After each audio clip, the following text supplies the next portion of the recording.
What's up, everybody? It's Jeffrey Lyles, welcoming you to another edition of Lyles Figure Files. It's episode 300 and crazy milestone, and I can't believe you all have been watching one episode, let alone 300. It's awesome. It's amazing. I want to thank y'all for the likes, the comments, the shares, the subscriptions, the super chats, the whole deal. You guys rock. You're awesome. And thank you. And I definitely want to make sure that you all understand. I'd so appreciate that you guys are respectful to each other, not a bunch of name calling, not a people going, hey, you're stupid. It's really cool seeing a figure community come together and treat each other with decency. That's all we have to do. We're talking about figures. Let's keep it fun. You guys rock. Sincerely appreciate you. And as a token of my esteem, cookies and punch will be served at the end of this episode. All right, for a big milestone like this, I needed to tackle something big, something that I have been meaning to do a video on for way too long. That's taking a look at one of my favorite what if stories in my collection. Oh man, you guys were so close, but you just dropped the ball too many times to keep this thing going. I'm talking about, of course, a line that I refer to way too often, probably DC Icons. DC Icons seemed like it was going to finally be DC's answer to Marvel Legends. And we had seen DC with Mattel crank out DC Classics, a really strong line, but it felt outdated as Marvel Legends continued its surge with amazing articulation and sculpts. And it just felt like DC Classics got left behind in the dust somewhere. Just taking a look at these figures without any other context, DC Icons look amazing. The sculpting, top notch. I mean, just an elite level. Check out the detail on Deadman, Black Adam, Aquaman in the background there. I mean, these figures look great. And in hand, for the most part, they didn't disappoint. So what happened to DC Icons that they failed? And we're not still collecting DC Icons figures. All right, let's grab Sherman. Let's grab Mr. Peabody. Let's go on the Wayback Machine and take a look at what happened with DC Icons. First, let's do a little background, a little bit of perspective. DC Direct, which eventually became DC Collectibles. I may say these terms back and forth interchangeably. Just know I'm talking about the same company. DC Direct started out in 99 making comic book based figures, but it wasn't until 2000 where they really hit their stride, delivering what even today are high quality, really strong figures that still hold up to any other figure line in terms of just how they looked.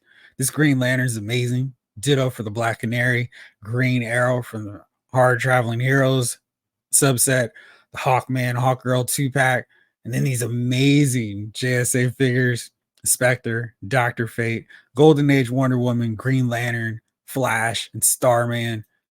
I sold off some of these, all those figures, and I'm regretting it because even if they had their limitations, of which I'll break down in a second, there's still some awesome looking figures. But what are those limitations? It's this articulation. Maybe I've missed a point here and there, but I'm pretty confident it's just 11. The neck doesn't go up and down. It's just a swivel. The shoulders, same deal, up and down movement only.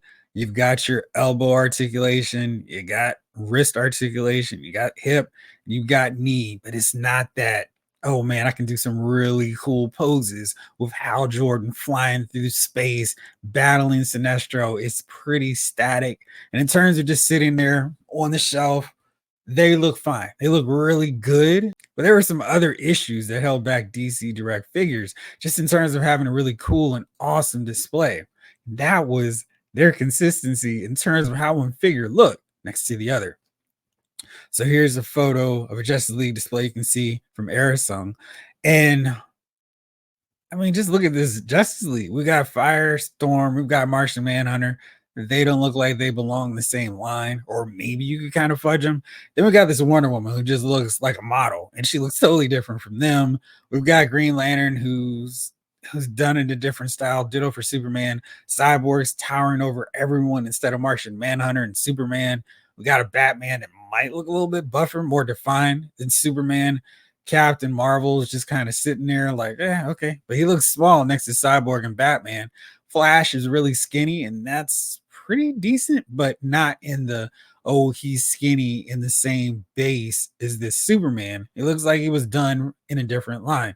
And that was a huge problem with DC Direct.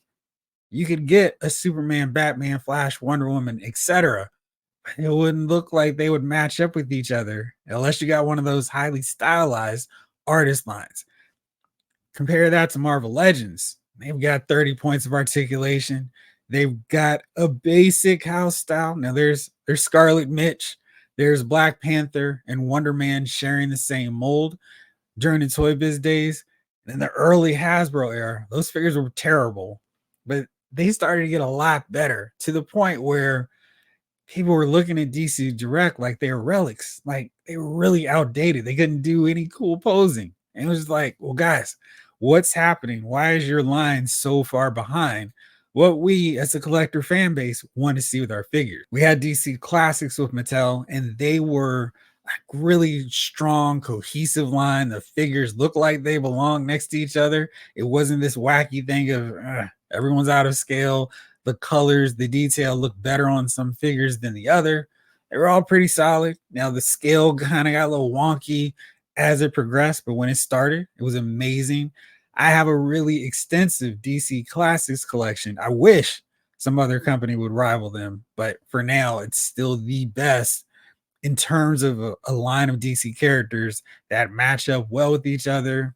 The articulation definitely seems limited now, but there's still not a lot of hope in terms of getting a line of DC figures that extensive. And then let's fast forward to 2011. This is when DC offered DC Direct a chance to make things right. And that started with the arrival of the new 52. Now, these figures really look good.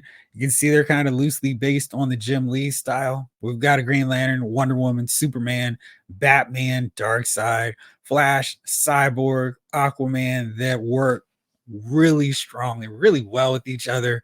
Nice looking figures. And this is the first time where DC Direct was kind of going, all right, here you go. You guys say you want figures that match up with each other. Here you go. You do notice the articulation is still lacking. Now, this is the 2012 set of figures, or late 2011, 2012 line of figures, and compare that to what Marvel Legends is about to do with the return of Marvel Legends. They're doing better. Hasbro's starting to figure out, oh, this is how we make these figures the way the collectors want. And you can see these figures have really nice sheen. That Aquaman and Green Lantern really pop just from this picture from Toy Art. Cyborg looks good. Darkseid looks nice and imposing, but still not quite there with that articulation. However, it was really nice to have a full Justice League and then have a Justice League of America line.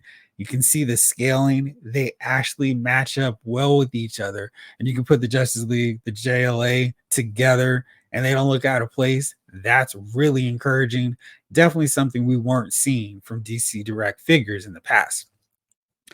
And then here was probably the high point of this era of DC Collectibles, the Crime Syndicate wave. This is basically the perfect wave of DC Direct figures. You got Power Man, we've got Superwoman, Superman, or Ultraman, sorry. We've got Owlman, Johnny Quick, and Atomica. But check out this articulation. This is what we've been clamoring for so long from DC figures. He's got a ball jointed neck, barbell. He's got the bicep articulation, no double jointed elbows, but it's close enough. See, he's got pretty good range. He's got this mid torso piece. His waist rotates. You've got thigh articulation, double jointed knees. This is what we've been asking for from DC Direct for years. They finally delivered. And you can kind of go around. This is like the holy grail of collectors for DC Direct properties, because this is exactly the Marvel Legends format done with DC figures. And it seemed like, great, you guys have finally figured out this is what we wanted all along. Now, it would made a ton of sense for DC Direct to go, oh, okay, cool. This is what you want. Now we're here. We're going to make all our figures like that. You wouldn't have been paying attention. So instead of continuing to develop the line that was really popular with collectors, they were moving forward with the new line, DC Icons. And the reaction and reception to this was really strong because it's based on designs from Ivan Rios, who's a great artist, one of DC's best even today. The detailing on these figures is superb. That Black Adam design, I mean, all that detail. The boots actually had that sculpted detail. Blue Beetle in the background looks awesome. We've also got an amazing, perfect version of Harley Quinn. Aquaman also looks great. So it's just a strong set of figures. And for the first time with any project from DC Direct, they were showing their confidence. They're like, we're releasing 3 waves of these figures. Here you go, get ready. So they showed them at the 2015 Toy Fair and say, hey, we're going to go hard. We're going to do all these figures. Now, you notice these characters aren't all in their classic style, but DC Icons was kind of hyped up, announced in terms of this is going to be our signature look for characters. So the thought was, hey, we'll probably eventually get a classic version of Black Adam, not so much this modern take. But in terms of cool looking figures, this was awesome. And just kind of breaking down the waves. The first one was set to be released in November, December of 2015. So we've got Dead Man from Brightest Day, Green Arrow from Longbow Hunters, the new 52 Mr. Miracle, very puzzling, confusing choice, and Batman from Last Rites. They were going to keep this momentum going. It wasn't going to be months and months and years between figure waves with Wave 2. Their very first deluxe character, Green Lantern, came with different construct parts. That was cool. Got Blue Beetle in the regular line, Black Adam, and Lex Luthor from Forever Evil. Blue Beetle's from Infinite Crisis, Green Lantern Rebirth, and Flash, who even came with a cosmic treadmill from Crisis on Infinite Earths. So you can see they're pulling from all directions, all areas of the DC universe, stories, and lore. Wave 3, which was set for a pretty reasonable amount of time, February 2016. So, just a 2-month gap between waves. Really good. We were already going to have a nice array of figures by this point. Got Atomica from Forever Evil. Got Harley Quinn from No Man's Land. Superman from the Man of Steel. And Aquaman from The Legend of Aquaman. Strong rollout of characters, good A-listers. There's some obvious missing characters here, of course, but in terms of starting off a wave, it's pretty encouraging. Good sign of what's to come. And it's like, all right, cool. This is DC Collectibles 6-inch line. It's going to beat out or at least complement our Marvel Legend collection, which is expanding by the day. They're dialed in with the MCU and realize that's their avenue to get more of these figures out to us and really rolling. So let's see, could DC Icons actually match up? It was really encouraging seeing the articulation scheme of these icon figures. Batman has a ball jointed neck. That's something that was just not the norm with DC Direct figures. A ball jointed torso. That seems like a really good idea. Makes up for the lack of the waist articulation. He also has a hinge ab crunch, a ball jointed hip, hinge joint ankles, pivot joint foot, shin, double knee articulation, hinge joint hands, pivot joint wrist, forearm, double jointed elbows, pivot joint bicep, and a ball jointed shoulder. That is amazing. Definitely the next level in terms of articulation from our DC Collectibles figures, and a very encouraging sign of what's to come. DC Collectibles was really good about getting information out there and communicating with the fans. Like, here's the latest steps with icons. And so there was a lot of buzz come November. It's like, all right, cool, let's bring these figures on. And there was a sticking point because they weren't going to be at Toys R Us or Target, Walmart, Kmart. They were just going to be a specialty shop. So, your local comic book store, maybe your Sam Goody, your Suncoast. I don't even remember Suncoast is still around at that point, but those kind of stores, your FYEs, they weren't going to be at mass market places. So the price tag kind of reflected that. These figures were going to be $25, $24.99. And so, of course, you can start comparing that to a Marvel Legend. That's $20. It's like, the value's not as great, but these are going to be the definitive DC figures. $5 more in 2015 isn't that bad.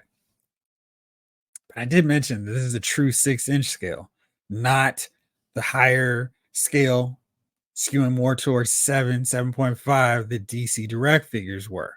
It caused some problems because Marvel Legends over at Hasbro's side, they were starting to edge their figures up a little bit more, which meant this wave one was not going to match up to what we were getting from Marvel Legends.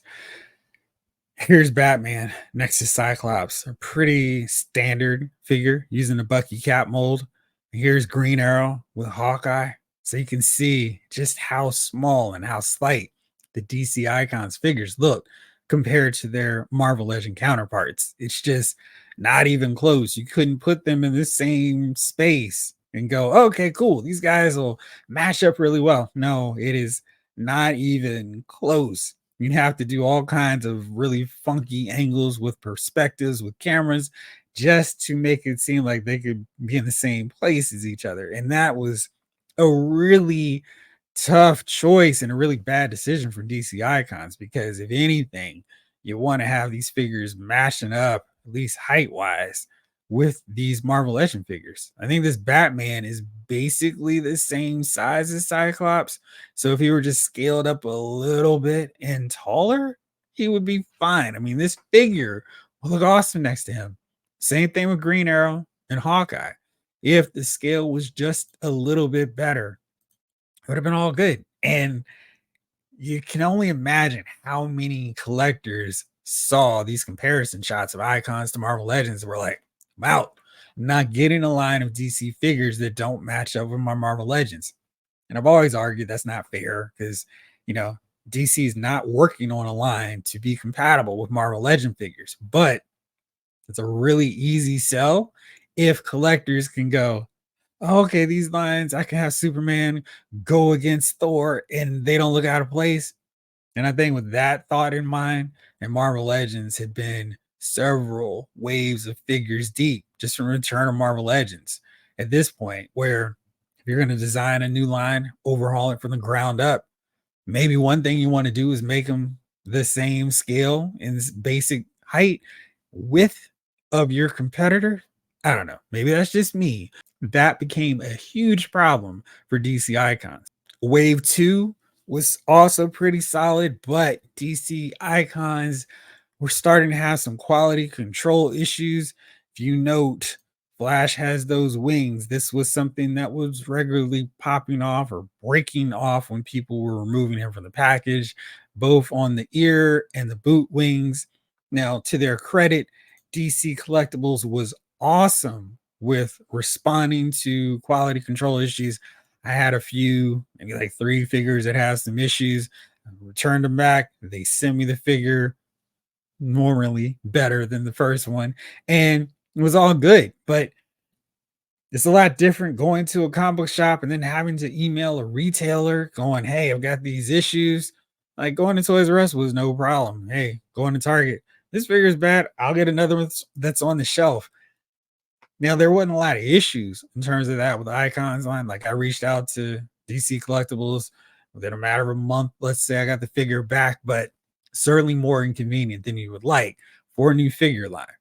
So here's a look at Wave 3, courtesy of Toy Arc again, and a really strong set of figures. One thing for sure that worked in DC Icons' favor is the team behind it was really thinking outside of the box in terms of accessories. Superman had Kellex, his robot drone, at his Fortress of Solitude. Harley Quinn has her pop gun, her mallet. Atomica had 2 versions of Adam, Ray Choi, Ray Palmer, or Ryan Choi and Ray Palmer. And Aquaman had one of my favorite accessories in the entire line with his thinking, focusing, summoning his underwater friends. Like that's just a cool outside the box kind of accessory piece to include with a figure. And I loved what they would include. It was so much fun. Another one that I thought was really cool and just a nice addition was this dead man piece. And you could slip this over the top of your figure just to be like, hey, dead man is now in the body of this other person. And it was just, they were really creative with their accessories. And it felt like they really considered how can we increase the value of these figures? They are $25. Our competitors at main retail are selling these figures for $5 cheaper. In most cases, they're including an extra part that you can add a create and build a new figure. What do we do? And I thought, at least in terms of the accessories, they were up for the challenge of providing that extra value for us. And then we had, of course, the Comic Cons, the Toy Fair reveals, and these were exciting.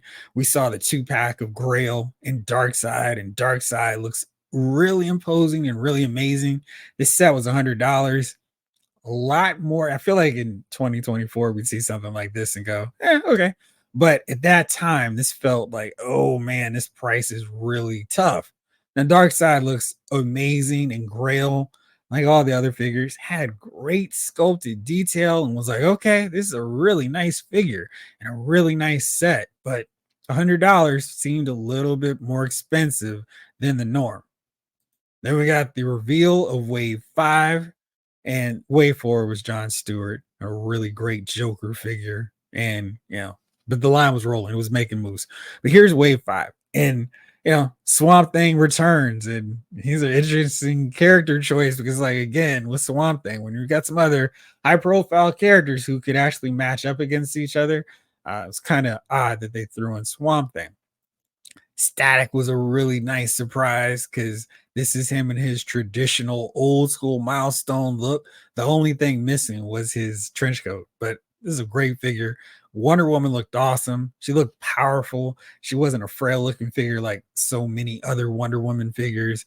And this Deathstroke the Terminator, probably one of my favorites in the entire line, actually came with an alternate Slade Wilson head sculpt. So you didn't even have to wait to get a chase or anything like that. It was just included in the figure. Here's a little problem. This is Wave 5, and this set is now coming in September 2016. So they were really starting to drag their feet in terms of when we're getting new releases. And you see that new price tag, instead of $25, now it's gone up to $28. And these figures, I mean, as amazing as the accessories they're including, didn't really feel like they were worth $28.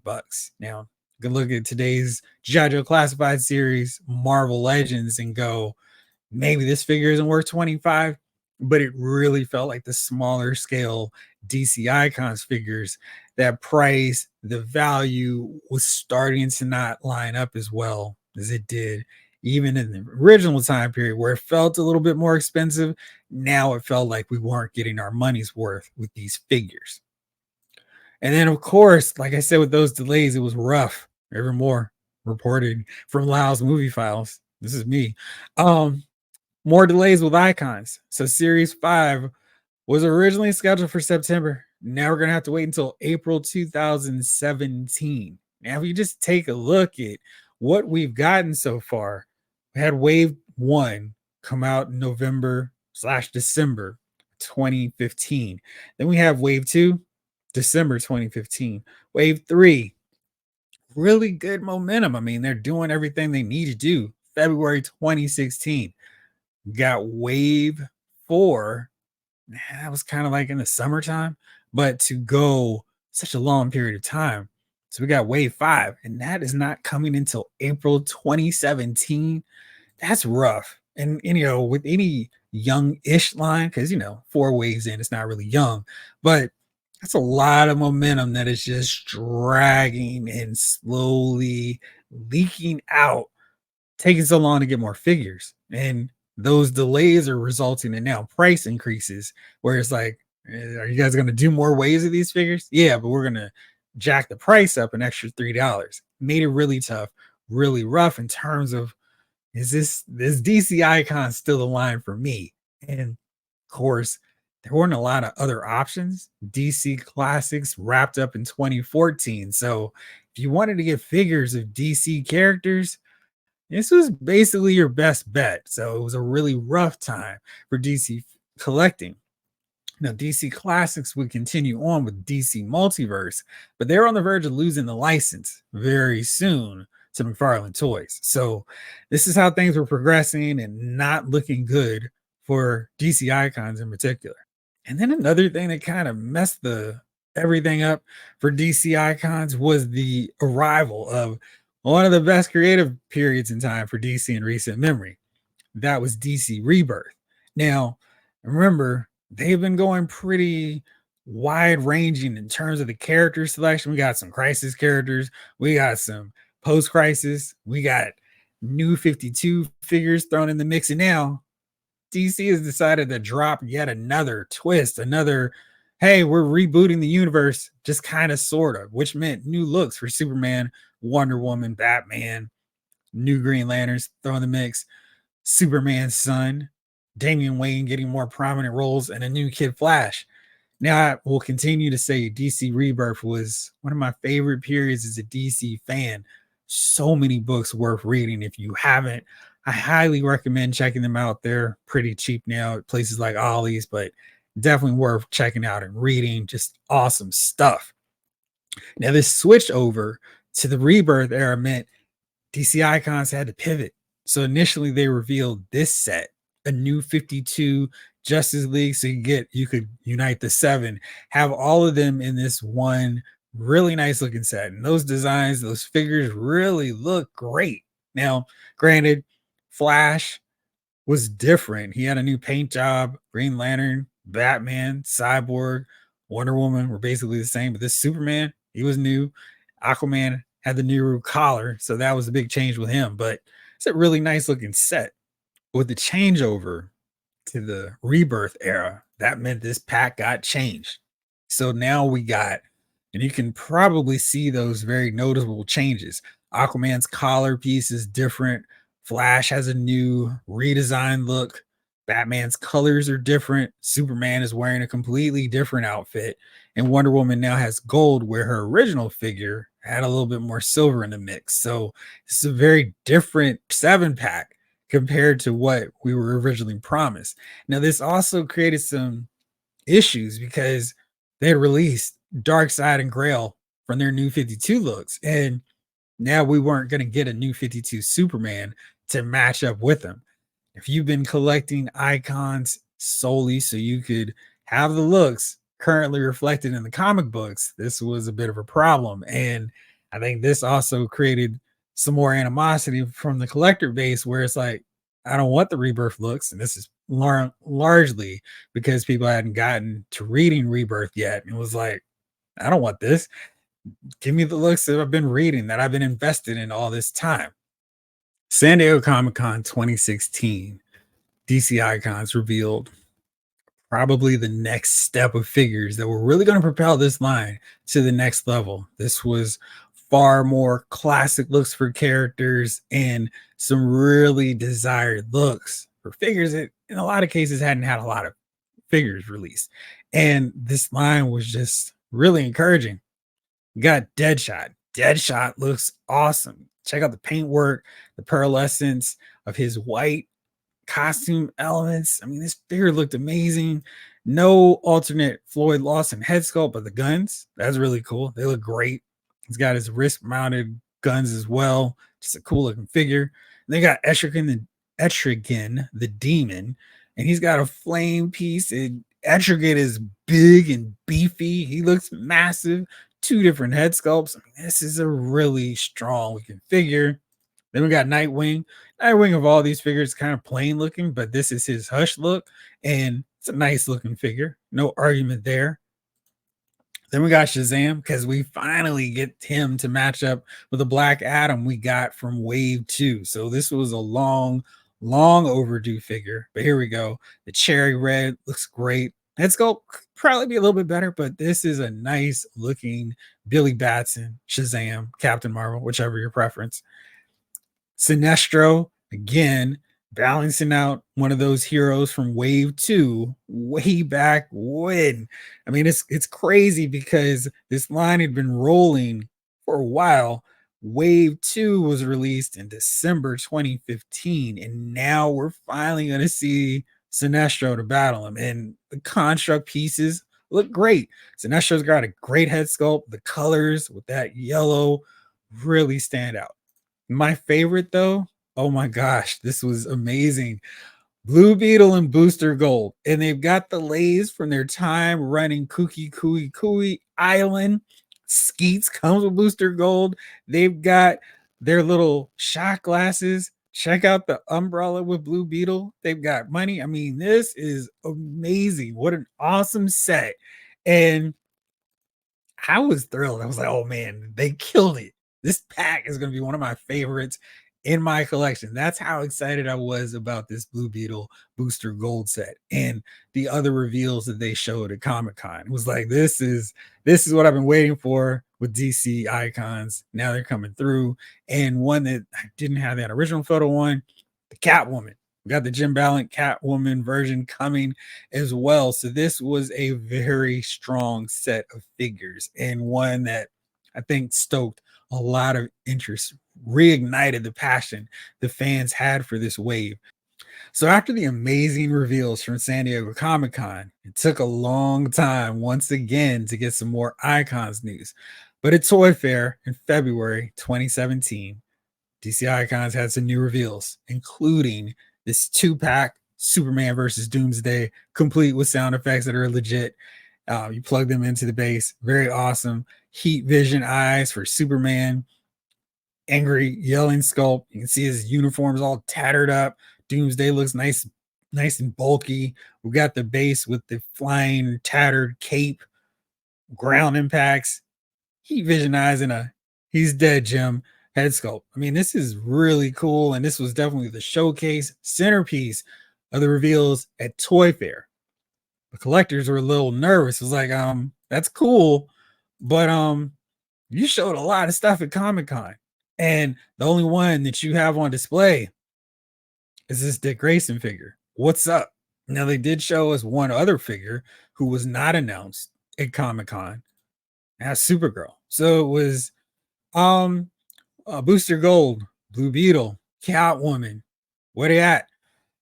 Where's Etrigan the Demon? Where's Sinestro? Where's Shazam?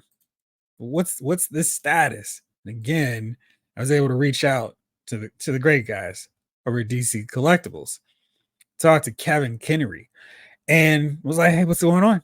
He said Etrigan Booster and Beetle packs were canceled due to low retailer interest. From a financial standpoint, it didn't make sense for DC Collectibles to move forward. And that was like a gut punch, because it was like, this was the line. This was the wave of characters. And we're going to get this thing rolling. We get 2 of the main members of the Justice League International team. This great Etrigan figure that I think even non-traditional superhero fans would have been like, oh man, I got to get this figure. This looks cool. Sinestro to battle the Green Lanterns, both John Stewart and Hal Jordan. We have a Shazam to fight the Black Adam. We have Deadshot, a really cool Batman villain. I mean, we have Joker, we have Harley Quinn, but Deadshot's cool. I mean, we don't have Two-Face, we don't have Penguin, we don't have Riddler, but Deadshot does look cool. We're already missed out on the new 52 Superman, but man, are we really not going to get those figures? So no figures for us with those guys. And it was just like a really odd deal, because it seemed like the momentum was rolling. In 2015, sky was the limit for DC Icons. And then the momentum just continued to the air, continued to leak out of the balloon. It was just so many metaphors, I can't even keep up. And it was like right here, and it just continued to dwindle down. And just to give you a kind of a better sense, here's the villains I collected. I didn't get Darkseid and Grail, but here's what we've got. If you consider DC villains, I'm sure you would put in Deathstroke, maybe Black Adam, maybe Lex Luthor for sure, Joker, sure, probably Harley Quinn too.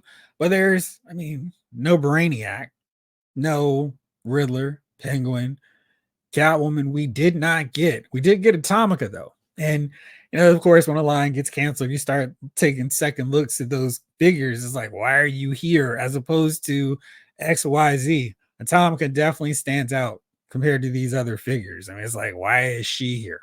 And Grail is another one. It's like, yeah, that's fine, but do we really need Grail as opposed to even Poison Ivy? It was just really weird, the character choices that were made with this line, if it was in danger, if it was in trouble. And maybe you could point to a new 52 Mr. Miracle and an Atomica as reasons why the retailer interest was low. There was no connection to those characters.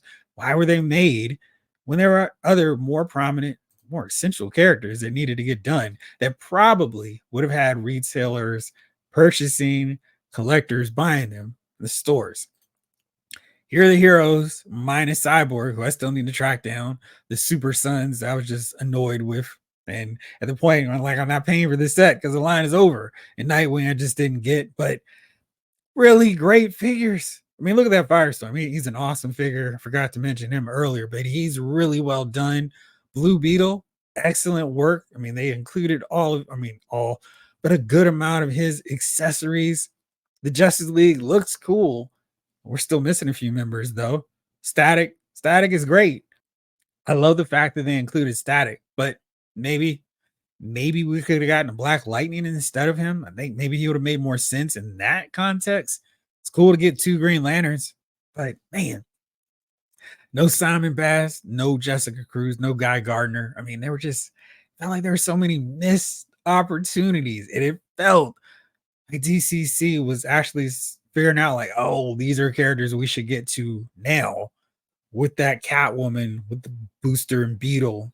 Etrigan was going to be a nice addition to the line. Nightwing, who we did get, and Supergirl and her rebirth look was okay. I mean, I don't know how essential she was, but she's kind of important character not to have in the collection. But it just felt like so many missed opportunities. But the good news is, if you happen to love the look of DC Icons, even though you know you're not going to get any more figures, you can reasonably get this line and pick these figures up without breaking the bank. You can get this Hal Jordan for about $30, Nightwing for 38. I may finally get this Icons Nightwing just to have a mostly complete set. Supergirl's expensive. This is a full all the accessories, so there you go with that. The Rebirth version of Flash, Atomica is definitely cheap. And I think that's in large part because people didn't really care about her without the rest of the Crime Syndicate. I definitely recommend this Harley Quinn. She's a great figure, especially for this price. A lot cheaper than the Mafex version, and she fits in scale wise with those characters. I probably need to grab this Cyborg, but I mean, you can see Black Adam's $10. He comes with all the pieces, and this is most of the set. So I did not mention the Batgirl of Burnside, $229 for everything mint. That's pretty good. Here's the Rebirth figure set, $130. Not a terrible price. The Super Sons are clearly the most expensive versions or characters that you can purchase because this is just Superboy for $125. So not great, but this Flash figure is really well done. Batman gets a Batman tax, but these figures are really well done, really good. And I think if you had it in hand, there you go. There's Super Sons for 122. When you get them in hand, I think if you track them down, you would see, oh man, what a great line DC Collectibles had at their disposal. Really should have kept this thing going. And I think had they just boosted that scale, made them compatible with Marvel Legends, I think even at the price point of $25, if they were in scale with Marvel Legends, people would have been, that's fine, whatever. The accessories made up, I think, for the lack of a build-a-figure piece. And, just missing out on some of the other things that Marvel Legends had. We still didn't get a thigh swivel joint from these icon figures, but it was whatever. The torso, the mid-torso piece did not move as easily as you would have liked. Articulation for the double jointed elbows wasn't quite as engineered as well either because it was basically the point of the elbow stopped. So it limited that movement that you want. But Icons really had a future, had potential. I just feel like there were too many mistakes. Atomica, Mr. Miracle, not to single them out, but to single them out. Swamp Thing's probably another character that was an interesting choice when there are other mainstream superheroes that needed to get done in this line. Maybe they just moved up Shazam in that place and hold Swamp Thing for Comic-Con exclusive. It could have worked out a little bit better, but I think too many questionable character choices set things up. The price point of $25 going to 28. The huge delay from series 4 to series 4 to series 5, I think also didn't do them any favors. So it was a lot of things working against this line, things that I think if they could have thought through a little bit better. I bet if you talk to the DCC folks and said, all right, we're going to give you another chance to do icons, how would you do it? I think they would mention a lot of those things and kind of go, hey, now we know how to approach it. But if you want to get a cool line that's not super expensive, that you can get everything, and loose is the way to go, just provided all the accessories are there, you're not going to do a lot better than DC Icons. Still one of my favorite, oh man, they were so close, lines in my collection. That's it for this episode. Thank you as always for tuning in. Let me know what you think. If you collected DC Icons, which one do you still have? Did you sell them off, or did you just wish they got a few more characters out to all of us? As always, thank you for watching. This episode of Lyle's Figure Files has been filed.